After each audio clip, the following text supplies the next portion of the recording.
सही कहा है किसी ने, समय से बलवान इस दुनिया में कुछ भी नहीं है। और यह बात भी सच है कि आपके भाग्य में जो लिखा है वह होकर ही रहेगा, चाहे आप उसे लाख बदलने की कोशिश कर लें, आप उससे कितना भी बचने की कोशिश करें, लेकिन जो आपकी तकदीर में लिखा है वह एक दिन जरूर होगा। इसे किसी भी तरह से कोई भी बदल नहीं सकता, चाहे वह जितना भी जोर लगा ले। तकदीर का लिखा कोई नहीं मिटा सकता, यह बात सच है। इस कहानी को इसलिए आप अंत तक सुने क्योंकि यह कहानी आपकी जिंदगी बदल देगी। जब जब आप जीवन में बड़ी मुसीबतों और बुरे वक्त में फंस जाएंगे, तब यह कहानी आपको याद आएगी। एक बार एक किसान का बेटा था। एक बार उस किसान के घर में एक बेटे का जन्म हुआ। किसान बहुत ही गरीब था और वह दोनों भाई साथ में रहा करते थे। धीरे धीरे बच्चा बड़ा हुआ, लेकिन उसके पास खाने पीने के संसाधन नहीं थे। उसका बाप जंगल में लकड़ी काट कर जीवन गुजारता था। एक समय वह लकड़ी काटने के लिए जंगल में गया और उसका पैर फिसल गया और वह वहीं गिर गया। उसे चोट लगी और उसके पिता का वहीं देहांत हो गया। पिता के चले जाने से मां और बेटा अनाथ हो गए। उनका कोई सहारा नहीं था, लेकिन जो चाचा थे वे उनकी देखभाल करते थे और उन्हें खाने पीने को देते थे। लेकिन वे भी बोले कि कितने दिन करें, क्योंकि उनका भी एक परिवार था और अब गरीबी से उनकी हालत बहुत बुरी हो गई थी। एक समय एक महात्मा उस कुटिया में कुछ पानी मांगने के लिए आए। तब उस लड़के की मां बाहर आई और बोली, महात्मा, हमारे घर में खाने के लिए कुछ भी नहीं है, मैं आपको सिर्फ एक गिलास पानी दे सकती हूं। महात्मा बोले, मुझे तुम बस एक गिलास पानी दे दो, मुझे और कुछ नहीं चाहिए। मां अंदर गई और एक गिलास पानी लेकर आई।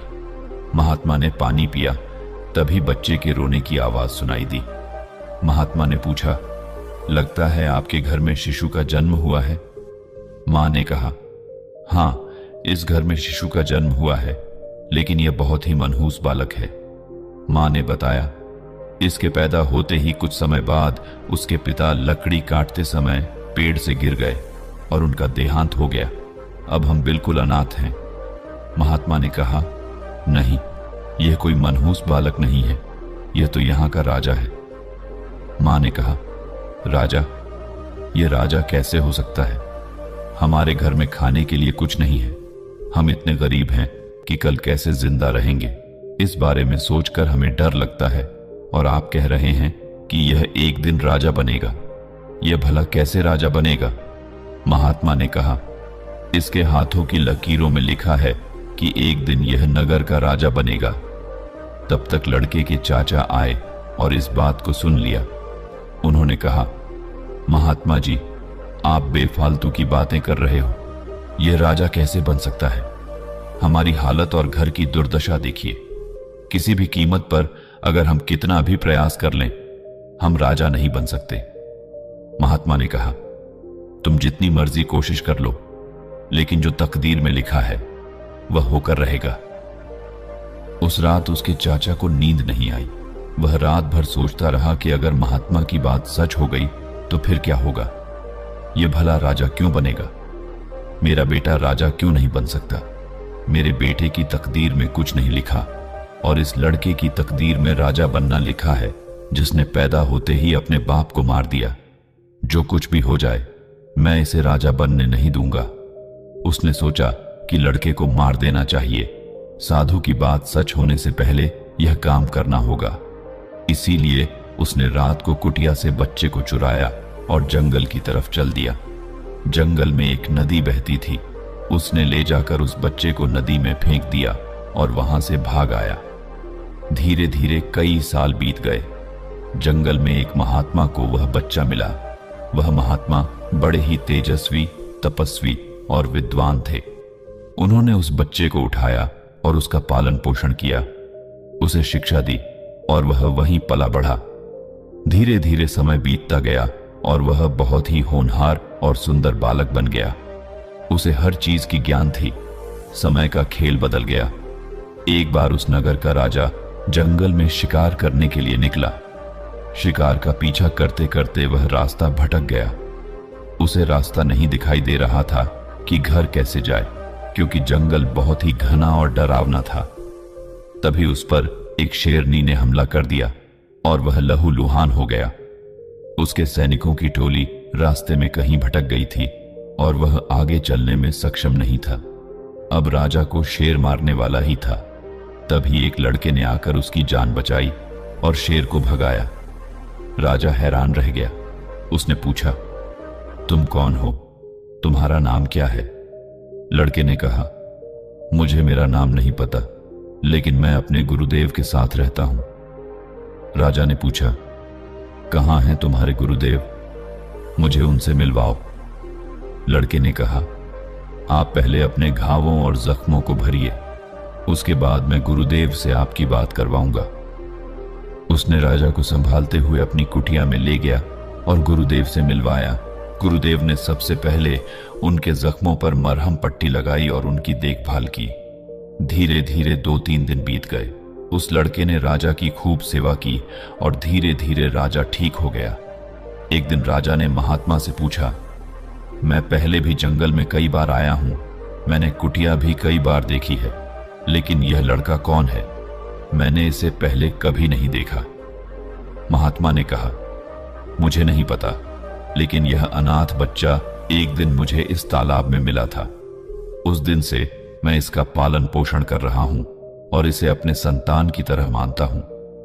इन दोनों की बातें एक लकड़हारे ने सुन ली। वह कोई और नहीं, उस लड़के का चाचा ही था। उसे यकीन हो गया कि यह वही लड़का है जिसे उसने कई साल पहले नदी में फेंक दिया था। यह देखकर उसके मन में जलन पैदा हो गई और उसने सोचा कि किसी भी कीमत पर अब इसे राजा बनने नहीं देगा, चाहे जितना भी जोर लगा ले। अगले दिन राजा वहां से चले गए। उन्होंने महात्मा से कहा, मैं कुछ और भ्रमण करूंगा, इसीलिए तुम इस पत्र को लेकर राजमहल चले जाओ। लड़के का चाचा, जिसे लड़के की पहचान का यकीन हो गया था, ने सोचा कि अगर वह इस पत्र को ले जाकर राजा के साथ साजिश करेगा तो वह खुद ही राजा बन जाएगा और अपना सारा जीवन सुखी से काटेगा। इस इरादे से उसने लड़के का पत्र चुरा लिया और महल की ओर चल पड़ा। महल के द्वार पर द्वारपाल ने उसे रोका और पूछा, तुम गरीब, तुमसे महल के अंदर कैसे जा सकते हो? उसने बताया कि उसे राजा ने भेजा है और इस पत्र पर राजा के हस्ताक्षर भी हैं। द्वारपाल ने जब पत्र देखा तो उसमें राजा के हस्ताक्षर थे। उसे महल में ले जाया गया। राजा ने उस पत्र में लिखा था कि जो व्यक्ति यह पत्र लेकर आए वह एक होनहार और विद्वान लड़का है, इसीलिए मैं अब राजपाट छोड़कर संन्यास लेने जा रहा हूं और अगला राजा इसे ही बना देना। नीचे राजा के हस्ताक्षर भी थे। रानी को शक हुआ कि पत्र चोरी किया गया है और यह व्यक्ति झूठ बोल रहा है। उन्होंने कुछ सैनिकों को उसके साथ भेजा ताकि सच्चाई पता चल सके। सैनिक उसके पीछे पीछे गए और रात को उसकी कुटिया में देखा कि उसने लड़के को बांध रखा था और खुद जोर से हंस रहा था। आज मैंने इसकी तकदीर को बदल दिया। अब यह राजा नहीं बन सकता, चाहे जो मर्जी कर लो। मैंने इसकी तकदीर को पलट दिया। सैनिकों ने यह सब सुन लिया और उसे देख भी लिया। उन्होंने उस चाचा को पकड़कर वापस महल में ले आए और लड़के को भी ले आए। उन्होंने लड़के को राजा बना दिया और उसके चाचा को बंदी बनाकर कारागार में डाल दिया। उसके कर्मों की सजा उसे मिल गई। लाख कोशिश करने के बावजूद भी वह लड़का राजा बन गया। चाचा को कारागार में ले जाया जा रहा था, तभी महात्मा वहां आए। उन्होंने कहा, मैंने सालों पहले कहा था कि यह लड़का राजा बनेगा। उन्होंने चाचा की तरफ देखा और हंसते हुए बोले, मैंने तुमसे कहा था कि भाग्य का लिखा कोई नहीं मिटा सकता। तुम जितनी भी बड़ी कोशिश कर लो, तुम चाहकर भी इसे रोक नहीं सकते। तुमने इस लड़के को मारने की कोशिश की, उसे घर में बांध दिया और हर संभव प्रयास किया कि यह राजा ना बने। तुमने तो उसकी जान लेने की भी कोशिश की थी, लेकिन उसके बावजूद भी तुम कुछ नहीं कर सके। अंत में वही हुआ जो उसकी तकदीर में लिखा था। यह बात सच है। तुम्हें तुम्हारे कर्मों की सजा मिल गई और उसे उसका भाग्य मिला।